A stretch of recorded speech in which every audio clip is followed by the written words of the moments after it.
Oh my. That might have been a bit much. Is it too much? That startle clap you? might have, I'm very startled right now. Hey. Hi, everybody. Welcome to another episode of The Ramble Presents Good Willow Hunting. It's a show in which we, the Ramble Podcast, show Cody as many movies as possible so he can finally become a distinguished critic. Right. Right now, he's just a critic. He's never seen Dragonfight with Robert Zadar and Michael Pare, so I don't understand how you could call him. Or Enemy Mine. With Louis Gossett Jr. Or and Dennis Quaid. The Last Starfighter. Or Flight of the Navigator. He's seen none of these things. So this is What about to help him. Explorers? Has he seen Explorers? He's probably never seen Explorers. He's probably never seen The Rescuers Down Under. I don't know how you can call him a critic. Today we're doing National Lampoon's Christmas Vacation. Our second holiday Yuletide film. Yeah. We did Gremlins last week. Next up is... I think it's Batman Returns and then Scrooged. Oof. Damn. Oof. Look at this guy. Oof. Look at Marley. What are you doing? Is that where you keep the catnip? Andre, you got to see this. Well, maybe not. He's a schmuck. Jesus. Honey, your son... Okay, there he goes. Well, he's on top of the refrigerator. He was just trying to get the oranges, and now look at him. He's a weirdo. What are you doing? Get your shit in Get order. your ass down. Look, ooh, Mama's going to whoop his ass. Whoop it. Anyway. Whoop that ass. Look at him. Whoop that ass. He's such an idiot. All right. She's not going to punish him, is she? No, she never does. She's a good cop. So what do you think? National Lampoon's... Now... It's a Christmas tradition in my house. It's same here. We used to always watch it. It was the line that my aunt will still say. My mom's youngest sister is "Bend over and I'll show you." That is my favorite. That's a great one. My favorite. Is your house on fire, Clark? Yeah. No, Aunt Bethany. No. Now what I'm fascinated to hear is what. Okay, I think it's. I really liked European Vacation, but I think Christmas is a better movie. Christmas is, to me, one of the most quotable vacation movies. If not quotable, to me, one of the most quotable comedies. Honey, checked our shitter yet? It's like Three Amigos, Christmas Vacation, and maybe and the Naked Gun series. Yeah, they're up probably there. The most quotable comedies in my life. I always forget John Hughes wrote it. I think he wrote the first one too. Didn't he write? Has he written all of them? I think Chris Columbus was supposed to direct it. Right. That's right. And then he got Home Alone. You're darn tootin' on that. Yeah. Or something like there was some falling out with, and then he went and directed Home Alone after that. But he was supposed to direct Christmas Vacation. I think it's the second best vacation movie because the first one I think is untouchable. First one's the best. I've watched Christmas Vacation more than I've watched it. I have though. You're right. I've seen Christmas Vacation more times. The first one is my favorite one. European Vacation is not bad. No, but I've probably seen that one. Vegas Vacation is probably the least. I never even bothered seeing that one. There's some funny. Really? Okay, I'll have to check it out. I never even bothered with There's Vegas. some stuff in the casinos. And I damn sure didn't bother the reboot that they did with what's his face, the guy from The Hangover playing Rusty, taking his family on a vacation. Oh no, I didn't look. Didn't even bother with that. I've actually heard that movie is not terrible. Huh? All right. I have to check but that I one. mean, that's directly from my co-host Jared. Right. And so does Chevy Chase in that one? Does he play? They play the parents, right? There's like a cameo, I think, where they play the parents. Yeah, but like, no. I mean, it's so Cody. I'm fascinated because we basically had Cody watch a franchise starting at part 3. Well, we're watching him make Batman Returns start. That's true. Batman Returns. Look, you guys are just doing whatever you want at this point. So. But these movies, I don't think you won't have There's to no watch. Continuity. There's no order. There's real. A couple. They pay a couple. Yes. Homages to the first ones or whatever. I will say that the scene where where he finally lights a tree and he's thanking the family one by one. Yeah. It's way more effective if you've seen part 1 when you see Cousin Eddie just there. Yeah. And you're like, what the fuck? Yes. That was hilarious. And when you see that got such a great surprise. Yes. Like, oh, shit, Cousin Eddie. And you understand who he is as soon as you see him. Because he runs away. He's so funny in the first movie. Yeah. And now he doesn't steal it, but he's so great but in it's one of the best parts of that film. And then once you see him on the front lawn unexpected, you're like, okay, oh shit! Now we got Cousin Eddie. Eddie. Like it. That I thought that's probably the only thing where I wish Cody had maybe seen the first one first, just for that moment. But you get an idea pretty quick. But it's pretty quick. You know who Cousin Eddie is, like right off the bat. Like it's not a deep character. His kid who can't talk because there's some fungal problems with his mouth. What, kid fell down the well? Eyes went cross. Fell back. Got kicked by the mule. Went back together. Ah, fuck. Oh, fuck. So Cody. He's got the fucking white sweater with the black dickie underneath. Just the turtleneck dickie. So great. You know what's interesting, too, is how Brian Doyle Murray plays two separate characters. He's in Vacation as the rental guy for the cabin. Eating the watermelon. And then he is the boss in Christmas Vacation. He's Clark's boss. So I think that one of the reasons it doesn't matter too much is these movies are all very different. Like there's Chevy Chase and Beverly D'Angelo and Quaid and his wife are the only characters that were the same. Same actors. Yeah. There's a different actor for Russ. Everything else. For Audrey. Every movie. Yeah. Every movie, there's a different actor for the children. Different actors for So at least D'Angelo and Chase are the only two that are the same characters in every movie. Yeah. It's interesting. And of course, because Eddie wasn't in European. He's in Vegas though. He is in Vegas, I heard. Yeah, that's right. Yeah. So Cody, your thoughts on National Lampoon's Christmas Vacation? Yeah, I was checking. I always like to. I know a lot of people don't appreciate this, but I like to check the Rotten Tomatoes stuff to see like what the critical consensus was, just to get an idea of like how highly regarded it actually is among critics. Of course. So Christmas Vacation sits at among your ilk. Yeah, among your ilk. Yeah, my peers. But they've seen 68% is where it sits on Rotten Tomatoes, and I think that's probably about right. I thought it was okay. I think that the problem that it makes, in my opinion, is that it really leans heavily on the slapstick stuff and goes to the well maybe one too many times with a lot of those things.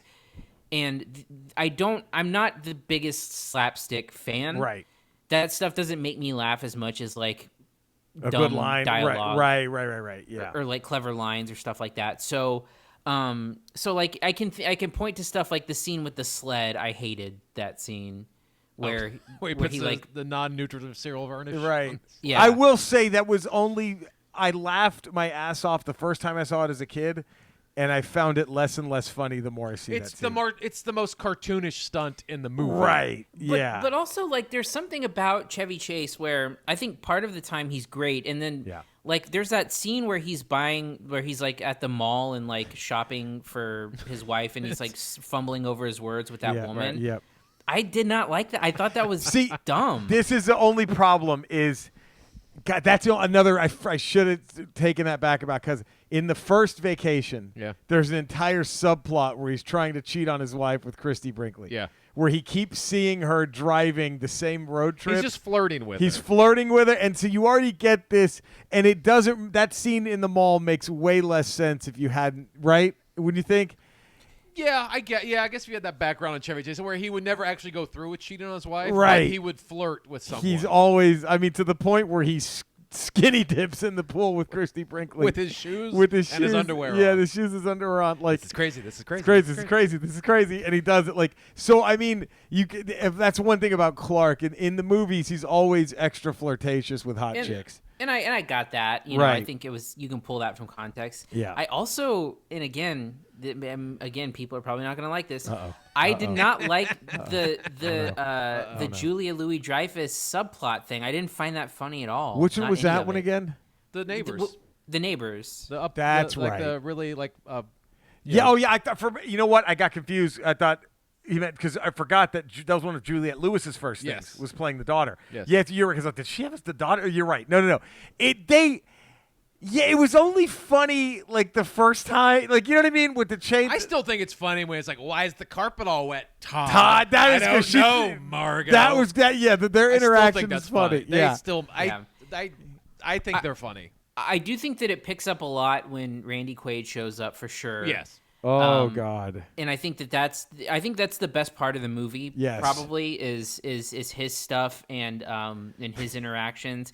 But like, again, the slapstick for me really has to be like on the right side of like this is admittedly my problem, where it just has to be like the perfect kind of slapsticky stuff. And for this, like, part of it worked, part of it didn't for me. Again, like the cat thing was not didn't work for the me cat very thing much. is, but you know what slapsticky kills me every time is when he has this one moment of peace where he's watching the old home videos and then they just pull that was funny. That was good. That was great. He just fucking collapses. God, or the one where he's getting ready to do it and he just opens the thing up and the stares at knocks him down. Now, is this the most famous kids? You have Juliette Lewis and then the kid from The Big Bang Theory, the guy from The Big and Roseanne. Because this movie gets watched every Christmas. Right. No, I'm saying it's the most famous. Oh, the ones that people made it who have later. Yes, the most famous people who have played the kids. What's his face? Anthony Michael Hall but he kind of had. I mean, Juliette Lewis is still kind of. Yeah, but Anthony Michael Hall was in Weird Science. That's 16 true. Candles. That's true. I mean, he had quite the career as a He had kid. a run. He's on Saturday Night Live. Yeah, he had a run. But I wonder if these two together. There's no one. I don't think any of the Audrey or Rusty have been more famous than those two. Especially right? European. I don't know what happened to that Rusty. No, or Audrey, right? He made some bad bets. Right. He disappeared.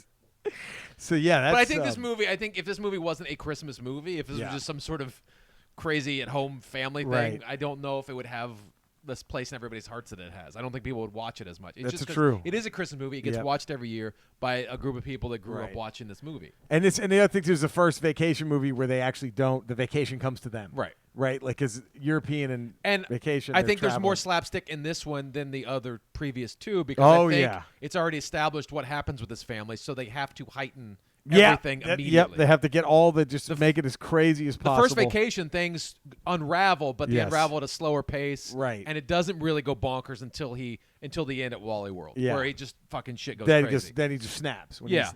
But this is less grounded in reality as the other one is. And one thing that I think I wish they wouldn't have done in this one was Clark snap in this one. Because he has a snap in every movie. Yeah. But the best one is in the first vacation. Yeah, in the car when it's raining. When it's raining in the car and the kids, like the whole family, they don't want to do the trip. And he just slams to his own wife and children. He goes, I think you're all fucked in the head. He just goes off. She goes to tell you, like, don't touch! Don't touch! They're going to be playing zippity doo dah out of our assholes. And then, like, you can't top that scene. No. You just cannot top it. And so I wish they wouldn't have even tried with this movie. I mean, it's a formula movie, so he's got to get to the point where he explodes. He has the meltdown. And he has the meltdown, because that's what happens.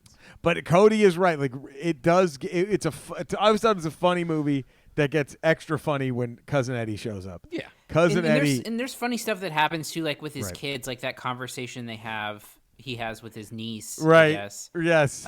About Christmas and Santa and stuff. Yeah. It's I mean, there's funny stuff in there, and I wanted to like it more than I ended up liking it too. Yeah. But I think it just goes to the well on the slapsticky stuff a little bit too much, especially when it comes to like the lights and I think that's a side effect of this is already an established franchise where everything goes wrong for this family. Everything goes wrong, and they just have to heighten everything. Because if you look at the first vacation, the way things go wrong, it's not improbable. Right. It's just the worst thing. The worst scenario happens at every event. Yes. The worst thing that could happen. Crazy, right. Nothing ridiculous happens. So I think and again, since they're not traveling. Yeah. Right. You can't have a car breakdown. You can't have. So everything that can go wrong has to go wrong, but it has to go wrong to the 10th degree. So it has to be slapsticky. It's got to be completely heightened. The tree has to burn. Right. The turkey has to fall apart. The dog wrecks everything. That still gets me when he cuts the turkey and it deflates. That was funny. It deflates. You're a cat by chance eat Jello? It's fucking cat food in the Jello. Food in the Jello. And he's like, I don't know about the cat, but I sure am enjoying it. Yeah, Cousin Eddie. God, he's got the meeting with the boss, and he takes him the gift. Yeah. Then you look behind the boss, and it's the exact same package wrapped in like 20 different ways. Yes, that's great. And I like some of the absurdist stuff, like when they're at Walmart and Eddie just keeps on piling on dog food. Yeah, and then if you look real close, Chevy Chase takes a box of light bulbs and lays it on, and then Chevy Chase puts it on the dog food. 12-pound bag of dog food on top of the light bulbs.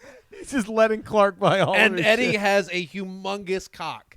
Yeah, that's right. Pants. Right, that's right. He's got a sock or something stuffed down those tight pants. He's just there with this humongous dick. Oh, so that is. There's a lot of for as big of a slapstick movie as this. There's a lot of subtle jokes. Yeah, a lot of subtle jokes plugged in there.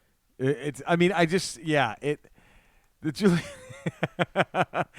It's like The stuff when their stereo gets destroyed is great. Give me somebody while I'm waiting. While I'm waiting. And then, like, the fact that they get raided by the cops is really like, how else can you take? What other degree? Right. We have. Let's just have the entire. They're police literally raid their rappelling house. in. Guns drawn like that. But like I said, I know the slapstick stuff is stuff that you don't really. It doesn't work well with you. But I think just because this is a third film of this franchise, everything they had to go. Because is there much slapstick in European? It's a little bit more with Eric Idle's character, right? Like that's with kind the blood. Like that. That gets a little over the top. But most of the first Vacation, it's just like the stuff that goes wrong isn't ridiculous. It's just the worst case scenario of every situation. I think you would love the first one. The first one, I think, is definitely it. Just and Randy Quaid's even better. Like the cousin he's Eddie not character, as cartoony, right? He's even funnier in the first one. Like I said, there's a grounding of realism in the first one. I mean, as crazy as that got him Saturday Night Live. They made him a cast member because of Cousin Eddie. Oh, really? Like he was on for a year on SNL. Like it was just like he was. Man, so it definitely. The first one is the superior film, but I love I think it's one of my favorite. I think it is. I've seen it the most because you watch it every Christmas. Every Christmas, I probably have seen. This is not going to become a Christmas standard for me. Yeah, you know, it doesn't supplant like Home Alone. Right. Me. Well, I will tease my all-time favorite. Which is weird because they came out around the same time. They did. They really did. Yeah. Home Alone and Christmas Home Vacation. Alone and Christmas Vacation. My all-time favorite Christmas movie, I think, is Scrooged. Marley. She's eating the fucking tree. Honey! She's eating the goddamn tree. Red alert! She's eating the tree. Honey! Marley's eating the tree. Hurry! Cat's eating the tree. Sorry, I just noticed. Crazy ass cat. Stop eating the tree. He is in He's in. Oh my God! I didn't even notice. Oh my God! That son of a bitch. Fucking bastard. They've ruined your Christmas tree. Christmas ruined. He ruined. Christmas he is just ruined. ruined Christmas. Wow. He thought it was. You know what that means? You can open the PS5 now. I can open the PS5. There's no Christmas. There's no Christmas, right? The tree's Marley gone. ruined Christmas. So honey, I guess I'm in. Right. Thank you, Marley. You can play the PS5. I can play. Rip that motherfucker open. Right? That's how it works. My all-time favorite Christmas movie is our last one that we're doing. Scrooged is my ultimate Christmas tradition. That's the one Christmas movie I will watch 24/7. I have a handful of films I watch every Christmas. Christmas Vacation. Yeah. Scrooged. Yep. The one serious one, It's a Wonderful Life. Yeah. Home Alone. Yep. And now since I've had a child, Colton, he loves Jim Carrey's Grinch. Oh, sure. So I watch that one with him every Christmas. Those are the 5 Christmas movies I watch every Christmas. For me, it's always Scrooge. That's it. That's the one I have to watch during December. Is Scrooge. And Elf. Elf is a big one. Elf's a big one too. Yeah, Elf's a good one. So where do you guys sit on the? So we were talking. I was talking about this on the Cinesnob podcast with Jared, and we were discussing what constitutes a Christmas movie and if movies that happen at Christmas count, because he doesn't think that Gremlins is a Christmas movie. Well, it's that whole Die Hard a Christmas movie argument that people have. I'm of the side where I don't think it is a Christmas movie. Same thing as Die Hard is. I know because it happens during Christmas. Same with Gremlins. Gremlins it's made during Christmas, and I'll joke around that's a Christmas movie, but I don't consider it a Christmas movie. It's not a movie I watch every Christmas. Die Hard is one of them I would watch. But I watch Die Hard any time of the year. I can watch it any time, but I especially like watching it during Christmas. Batman Returns, I would just because it takes place. I'm like, yeah, fuck it. So we used to host monthly screenings at Alamo Drafthouse, and I programmed Kiss Kiss Bang Bang 2 Decembers ago Christmas because movie. it takes place during Christmas. But it doesn't really count. Doesn't really count. Well, I mean, is Iron Man 3 a Christmas movie? Right. That takes place during Christmas. That takes place during Christmas is Iron Man 3. So it's like there's certain movies that take place during Christmas that I know people make the argument of Die Hard, Gremlins, Christmas, but if I will watch that movie any other time of the year, I don't consider it a Christmas That's movie. a good point. And Gremlins I could see whenever. I don't watch Elf unless it's December. I probably won't watch Scrooged unless the holidays. So that's what I consider a Christmas movie. Yeah, Die Hard I could watch at any time. Yeah, It's Wonderful Life is not a Christmas movie. Is Die Hard? I mean, it's a Christmas movie. Die Hard. Confusing ourselves. But It's Wonderful Life takes place during Christmas, right? Christmas, but it. You don't think it is? But it's a story about other times in the guy's life, and that's true. It just that's happens a good to be a point. movie you watch during Christmas. Yeah, because I mean, Scrooged is 1,000% a Christmas movie. That is all. I mean, it's a retelling of a Christmas Carol, and it's like that is no Home Alone, no question. Christmas movie, no question. Elf is a Christmas Elf, movie. yeah. That's. But if I don't watch that movie outside of November, December, I don't consider it a Christmas. That's a good one. Even though they take place during Christmas. Oof. I'll watch Die Hard in May. Yeah, I'll watch Die Hard anytime. Same with Batman Returns. That's why I don't truly consider them Christmas movies. Cody, what is your grade on National Lampoon's Christmas Vacation? What do you give this one? I would give it a C+. C+? Wow. It didn't get the job done for me. For me, I give it a B+. Wow. That's a B+.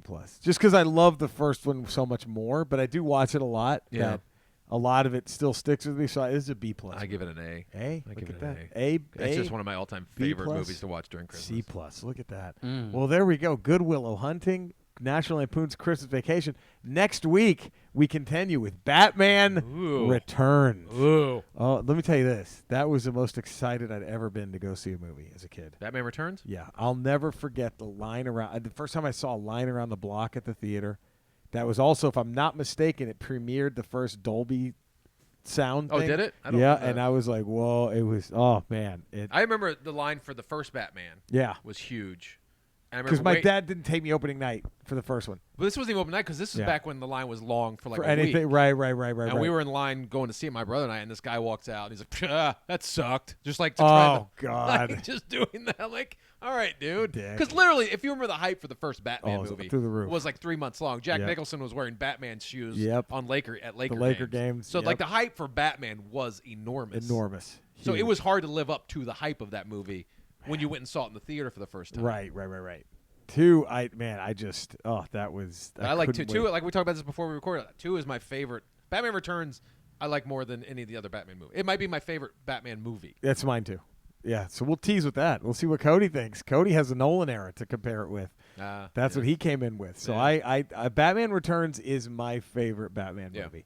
And for the reasons we'll get into that you and I talked about next week when we'll see you then. So be safe, everybody. Thank you for tuning in. We love you all. Batman Returns, Scrooged, happening next week and the week after. Stay safe, everybody.